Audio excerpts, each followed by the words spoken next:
UP जन अदालत news से मैं हूं राजा भैया पाल। आज हम मौजूद हैं सूबेदार मल्ला होलकर की छतरी पर।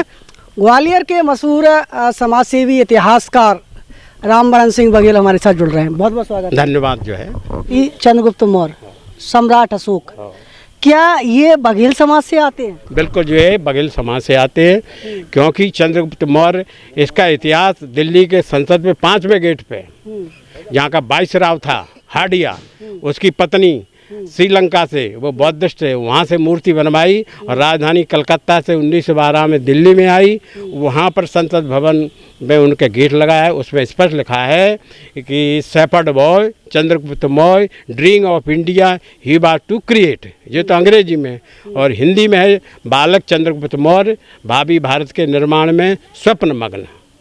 तो स्पष्ट है, शिलालेख है, ये हमारे गडरिया समाज के थे। और उसके बाद उनके जो है बिंदुसार हुए, बिंदुसार के बाद जो है अशोक हुए। अशोक के 5 लड़का थे, एक बिटिया थी। तो 5 लड़कों में वीरसेन तक्षशिला का राजा था और वो बौद्ध धर्म का अनुयायी था। दूसरा लड़का जालौक था, वो कश्मीर का था, वो शैव धर्म का अनुयायी था। तीसरा लड़का जो है कुणाल था, तो उसकी क्या है कि उसकी अशोक की रानी ने श्रीलंका की थी, तक्षरक्षित। वो जो है जवान शादी के बूढ़े हो गए, तो वो लड़के से आकर्षित होकर के उससे कुणाल को जो है प्रेशर डाला कि मुझे शादी करो, बनने की तो मेरी माँ लगती है, हम तुमसे ऐसा नहीं कर सकते। तो फिर उसने क्या है कि अशोक की सेवा करके 10 दिन का राज्य ले लिया कि हमें दीजिए। तो उसने वो तक्षशिला पढ़ रहा था, तो वहाँ पर उसने आर्डर भेजा वहाँ के प्राचार्य को कि इसकी आँखें फोड़ दो। तो आचार्य ने कहा ऐसा हम नहीं कर सकते। दोबारा फिर आर्डर गया, तो उन्होंने कुणाल को पता लग गया कि हमारी ये मौसी कर रही है, तो उन्होंने आंखें निकाल के खुद भेज दी। तो बाद में जब यहाँ पता लगा कि इसने आर्डर किया है, तो गुरु ने कहा कि आपका आर्डर आया था। तो उसमें क्या मोहर लगती थी उस समय। तो बाद में पता चला कि ये तो हमारी रानी ने ऐसा आर्डर निकाला, तो उसने बीच चौराहे पे आग लगा के ख़त्म कर दिया। तो कुणाल तो राज बन नहीं पाया, उसका लड़का संप्राति उसको उज्जैन का राज्य दिया। वो जैन धर्म का अनुयायी था, और जो वहाँ का दशरथ था वो बौद्ध धर्म का था। और 2 राजधानी और थी, एक जो है सोपारा थी महाराष्ट्र में, और एक उड़ीसा में तोसली। एक बिटिया थी जो नेपाल में ब्याही थी जो है। इस तरह से ये हमारा साम्राज्य था। और बाद में क्या है, 10वां राजा भद्रथ था, जिसको जो है पुष्यमित्र शुंग ने अपनी बहन भी आई, बहन ने सिफारिश कर सेनापति बना दिया। बाद में जब वहाँ से इनका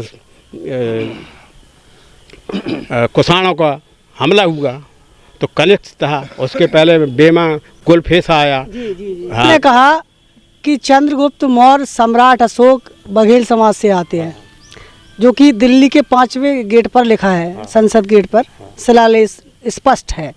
कुशवा समाज कहता है कि चंद्रगुप्त हमारे वंश के थे। तो उनका इतिहास में हमने कहीं नहीं लिखा है कि ये कुशवा वंश का है। वो तो वो इतिहास लिखा है कि ये शेफर्ड बॉय है, और कई इतिहासकारों ने लिखा है। आपके लालू ने वो जो है किसी पुस्तक में दर्ज है कि हाँ हमारे जो है समाज के व्यक्ति, हाँ हमारे जो है घनश्याम होलकर ने अभी किताब लिखा है चंद्रगुप्त मौर्य एवं चरवाह संस्कृति, उसमें जो है पूरा विवरण दिया है कि हमारे समाज के थे। और भी कई इतिहासकारों ने लिखा है, तो उसमें जो है उसमें हमारे समाज का ही बताया है, कुशवा समाज का नहीं बताया। और कुशवा समाज चंद्रगुप्त मौर्य का क्यों अपना इतिहास बताते हैं? अरे ये तो ऐसा है, महान पुरुष को कोई भी अपना बना दे, उसमें विरोध नहीं कर सकते, लेकिन उसमें प्रूफ नहीं है, ऐतिहासिक प्रूफ कहीं भी नहीं है। ऐतिहासिक आपने अध्ययन किया कुशवा समाज के बारे में? बिल्कुल अध्ययन किया है। तो ये कुशवा समाज का नहीं है, ये तो इतिहास में जो है हमारे 2 ही राज्य से हम आर्य लोग हैं, और वहाँ से आए। उसने लिखा हुआ है एकनाथ पांडे, या जो है उन्होंने किताब लिखी बोलगा से गंगा तक। तो हम आर्य लोग, भेड़ हमेशा बर्फीले स्थान पे होती है, उसके ऊन होती है और हरी दूब चरती है भेड़ जो है। तो को कहाँ होती है, हिमालय में जहाँ बर्फ़ पड़ती है वहीं हरी दूब होती है। वहाँ से हम लोग कुरबा, उन्होंने लिखा है बौद्ध धर्म का अध्ययन केदारनाथ पांडे और राहुल सांख्यकृत ने एक किताब लिखा है बोलगा से गंगा। तो हम आर्य लोग जो कैस्पियन सागर है, वहाँ बोलगा नदी कैस्पियन सागर, वहाँ से हम आते हुए अजरबैजान आए, फिर ईरान आए, अफ़गानिस्तान आए, फिर हम लोग जो है पंजाब में जो है विस्थापित हो गए। वहीं हमारे वेदों की रचना हुई है। मैक्स मूलर ने स्पष्ट लिखा है वेद इज शेफर्ड सॉन्ग, मतलब चरवाहों के गीत हैं। तो स्पष्ट है हम लोग वहाँ से आए। फिर हमारे जो है मनु ने जो है सूर्यवंश चलाया, जिसके चंद्रगुप्त मौर्य थे सूर्यवंशी, और चंद्रमा से जो है वो हमारा चंद्रवंश चला। तो उस राजपूतों की दो ही शाखा थी, चंद्रवंश और सूर्यवंश। बाद में फिर इसमें जो है ऋषिवंश जुड़ गए और अग्निवंश जुड़ गए। अग्निवंश जो है आऊ पर्वत पर युद्ध किया है, उसमें माना मौर्य हमारे सम्राट थे। तो उनमें जो ये 22 राजाओं के ऊपर से वो जब अरबों ने आक्रमण किया मोहम्मद बिन कासिम ने 712 ईस्वी में, तो उसमें क्या है उन्होंने अरब का जो है वहाँ जीत लिया। हमारा ही एक शाखा थी, वो साहसी राय थे, उनको हरा करके उन्होंने वहाँ राज्य स्थापित कर लिया। बाद में फिर उन्होंने कन्नौज पर आक्रमण किया, तो उसमें जो है राजौरगढ़ है अलवर ज़िले में, वहाँ पर गुजर जो है राजू और जो है गोरे नाम के दो गुजर राजा है, वो माना मौर्य के शरण में आए, उन्होंने रक्षा की। फिर उन्होंने बप्पा रावल जो है माना मौर्य के बहन के लड़के थे, तो उनको सेनापति बना के और 22 जो है जो सामंत थे उनसे अरबों को भगा दिया। नहीं, आपने कहा चंद्रगुप्त मौर्य और सूर्यवंशी। हाँ। सूर्यवंशी तो क्षत्रिय थे, हाँ। राजा थे, ये बघेल तो बघेल उन्हीं की शाखा जो आर्य है ना, आर्य जो लोग हैं क्या हैं चरवाए, हमारे उन्हीं में से जो श्रेष्ठ था वो राजा बना। दो ही जो भारतवर्ष में पहले दो ही राज थे, चंद्रवंश सूर्यवंश है। तो हम लोग जो है जो गडरिया लोग हैं चरवाए आए थे, कहाँ से, बोलगा नदी से। तो हम में से जो विद्वान है वो ब्राह्मण बन गया, जो ताकतवर है उसको राजा बना दिया। सामान्य है तो अपना धंधा करते थे पशुपालन। कई बघेल समाज के लोग क्षत्रिय बताते हैं अपने आप को कि हम क्षत्रिय थे, बघेल वंश क्षत्रिय था क्या? बिल्कुल क्षत्रिय था। क्या सबूत है, कहाँ लिखा सबूत है? आपको उसमें जाकर के चित्तौड़ मौर्य ने चित्तौड़ की रचना की और उसका शिलालेख लगा हुआ, पुरातत्व विभाग से आप जाके देख सकते हो उसमें जो है, या गूगल से आप प्राप्त करके उस शिलालेख पढ़ सकते हो। चित्तौड़ मौर्य ने चित्तौड़ का किला बनाया था, तो वो हमारे मौर्य समाज के थे और उन्हीं के वंशज माना मौर्य थे। 738 तक शासन किया है। मौर्य वंश कहाँ से आया है? मौर्य वंश आया है मगध से। वैसे तो पीपली बन के मौर्य थे, नेपाल की तराई से, वहाँ से उन्होंने जो है मगध में साम्राज्य किया। और उसके बाद उनके 5 लड़के थे, उनके कई शाखाओं फैल गए, तो उसमें जो है संप्राति जो जैन हो गया था, उसी की शाखा जो है माना मौर्य थे। ये चित्तौड़ के राजा, पहले इनका जो है महेश्वर में राज्य था, फिर धार में गया, फिर आपके चित्तौड़ में पहुंचा। बघेल वंश के कितने राजा हैं? बघेल वंश के जो है अभी तो साउथ में जितने सब वो ही हैं। मैसूर का बाड़िया राजवंश है, और बड़ौदा का जो है गायकवाड़ राजवंश है, इंदौर का होलकर राज, और ग्वालियर का सिंधिया राजवंश है। ये हमारे ही समाज के हैं। सिंधिया गडरिया वंश के व्यक्ति थे? बिल्कुल गडरिया वंश के थे। जो है क्या है, महाराष्ट्र में कुर्मी 3 जात से मिलकर बनी है। एक जो है तुम्हारा ये बंजारा समाज, और एक धनगर समाज, और एक आदिवासी मानव। 3 समाज से धनगर समाज की उत्पत्ति हुई है। पहले 5 हमारे मराठा सम्राट धनगर थे, फिर 7 हुए, बाद में 96 कुल में जो है मराठा हो गए। तो इसमें जो है हमारे मराठा और बंजारे और आदिवासी लोगों से ये मतलब कुर्मी समाज बना है। तो जो हमारे लोग जब खेती करते थे, वो क्या ना पशुपालन थे, धनगर कहलाते थे। खेती करने लगे कुरबा हो गए, कुरबा से मतलब कुर्मी हो गए। और जो माला का काम करने लगे उनने खुद लिखा है, माली समाज के थे ना ज्योतिराव फुले, कि हम ओरिजिनल पहले धनगर थे, हमारे में जो खेती करने लगे कुर्मी हो गए, और जो फूल माला का काम करने मरार हो गए। ओरिजिनल बेस हमारा धनगर है। ज्योतिबा फुले बघेल वंश के थे? हाँ, पहले धनगर थे, बाद में उसी में बट गए, फूलों का काम कर ले तो माली बन गए, और खेती के काम में कुर्मी बन गए। ओरिजिनल एक ही है। हिस्ट्री की किस पुस्तक में लिखा है? ये आपको जो है आपको जो है आपका ग्रांड डफ की किताब में मिलेगा, और आपका रामचंद्र ढेरे की किताब मिलेगा, और लक्ष्मीकांत प्यारेलाल ने अंग्रेजी का अनुवाद किया है, वो इलाहाबाद जो है वहाँ पर इनका मिलेगा। आप पूरे होश और हवास में ये बयान दे रहे हैं कि ज्योतिबा फुले बघेल वंश के महापुरुष थे? हम वहाँ से निकले हुए हैं पूर्व में। पहले जो है धनगर थे, फिर फूल माली का काम करने लगे तो मरार हो गए, और खेती के काम करने लगे वो कुर्मी हो गए, और जो पशुपालन भेड़ चर वो धनगर हो गए। आप पूरे होश और हवास में ये भी बयान देते हैं कि सिंधिया जी ये बघेल वंश के थे, होलकर वंश के थे? नहीं, वो सबास में देते। सिंधिया हमारे जो है हमारे समाज के थे, और सिंध खेड़ा के सिंधे थे। अहिल्याबाई उनके जो वंशज थी। जब अहिल्याबाई जो है धनगर हो सकती हैं तो सिंधिया कौन परिवार तो एक ही है। तो क्या श्रीमंत ज्योतिराज सिंधिया, कैलाशवासी माधवराव सिंधिया अपने आप को कभी उन्होंने ऐसा बयान दिया है कि वो बघेल वंश के हैं? वो तो आपके जहाँ मुरारम सम्मेलन हुआ था, हमारे अहिल्याबाई वोट करते राजेश सिंह, उसमें खुद बोला था कि पाल बघेल से हमारा पारिवारिक नहीं रक्त संबंध भी है। अब इसके और क्या चाहिए जब आदमी खुद बोल रहा है। और माधवराव सिंधिया ने जो है यूपी में रसपाल सिंह बघेल ने अलीगढ़ में सम्मेलन किया था, उस समय तुम्हारा बोरा थे मुख्य राज्यपाल, तो उसमें उनने बोला था कि अहिल्याबाई हमारे वंशज हैं, हमारे रक्त संबंध है। तो उनने भी बोला था 86 में जो है अलीगढ़ में पाल बघेल का सम्मेलन हुआ था। अभी ज्योतिरादित्य ने बोला, कई बार बोला, एक बार तो आपका जो है बैठा पे सम्मेलन उसमें बोला उन्होंने, और अभी सम्मेलन वो तो बार बार कह रहे हैं। लोक माता अहिल्याबाई होलकर परिवार और सिंधिया परिवार के बीच में, दोनों परिवारों में पिछले 200 वर्षों से है मेरे भाई और बहनों। होलकर, गायकवाड़, सिंधिया, मेरा संबंध देवी अहिल्याबाई के साथ एक खून का संबंध है, एक दिल के रिश्ते का संबंध है। मेरी लोक माता मेरी परिवार की सदस्य। कि हमारे और जो है पाल बघेल रक्त संबंध है, तो अब इससे क्या लगा, रक्त संबंध हमारे समाज के। जी जी, हिस्ट्री में भी दर्ज है? हाँ दर्ज है। ये अध्ययन कहाँ से प्राप्त किया आप? ये मैंने जो है कर्नल जेम्स टांट की किताब से पढ़ा, जो प्रथम इतिहासकार 1822 में यहाँ रहा, उदयपुर राज्य का वो सलाहकार। तो उसमें उन्होंने लिखा है, उनकी किताब है जेम्स टांट की, उसमें से आप देख सकते हो, जैसे colonel James taunt. Scindia ji को भी आपने बताया, तो इनकी कौन सी पुस्तक में इतिहास लिखा हुआ है? इनका जो है आपको तो एक जो है ग्रांड डफ है, हाँ। उसका लक्ष्मीकांत प्यारेलाल ने हिंदी अनुवाद किया है। हाँ। लक्ष्मीकांत प्यारेलाल, बुकाना लक्ष्मीकांत वो मालवीय ने, और रामचंद्र ढेरे ने किया है, और सर गोविंद देसाई ने किया है। उनके 3 पार्ट लिखे, 1, 2, 3, उसमें आप इनको देख सकते हो। ये मराठा लोग जो है सब जो है देवगिरी साम्राज्य के और कर्नाटक का जो है विजयनगर साम्राज्य के ही जैसे हिस्सा थे। तो आपके बघेल और धनगर समाज में कितने गोत्र आते हैं लगभग? हमारे में जो गोत्र जो है दोनों मिलके 84 गोत्र हैं।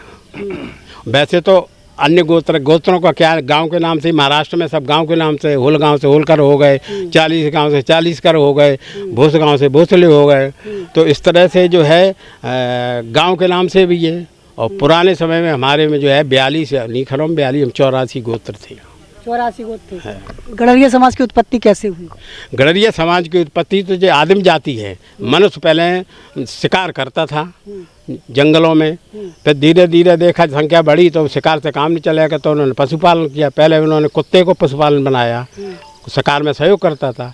बाद में भेड़ बकरी और गायों का पालन किया, क्योंकि सह अस्तित्व के लिए उनको, वो भी जिएंगे हम भी जिएंगे, तो उनसे जो दूध उत्पादन होता है, ऊन होता है, उससे जो हमारी जीविका चलेगी, हम उनको खिलाएंगे, वो हमको खिलाएंगे। सह अस्तित्व के द्वारा हमने पशुपालन चालू किया। आप लोग पाल भी लिखते हैं? हाँ, पाल भी लिखते। पाल कहाँ से आया? पाल हम पशुपाल के नाम से पाल नाम बना। हमारे जितने पूर्वज राज हैं पाल लिखते थे।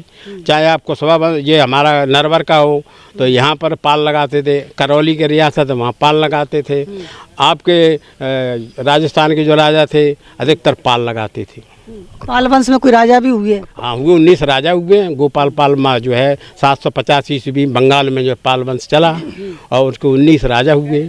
तो उन्होंने कन्नौज पर शासन किया, राष्ट्रकूट और पाल और परिहारों का संघर्ष हुआ। पाल वंश भी हमारा कहाँ से चला है, ये अनहलवाड़ा पाटनकर गुजरात में, वहाँ पर व्याघ्रदेव ने इसकी नींव डाली। पहले जैसे ये आपके जो है सोलंकी वंश की शाखा थी, उससे फिर उन्होंने व्याघ्रदेव ने अलग राज्य बनाया। तो अनहलवाड़ा पाटनकर हमारा राजधानी रही, वहीं से हम लोग पाल लगाना चालू। ये धनगर वंश कहाँ से आया? धनगर तो ये धन के कारण हुआ, हम पशु धारण करते हैं, तो उसके कारण, धन के कारण हम धनगर हो गए। धनगर कहाँ से आया था?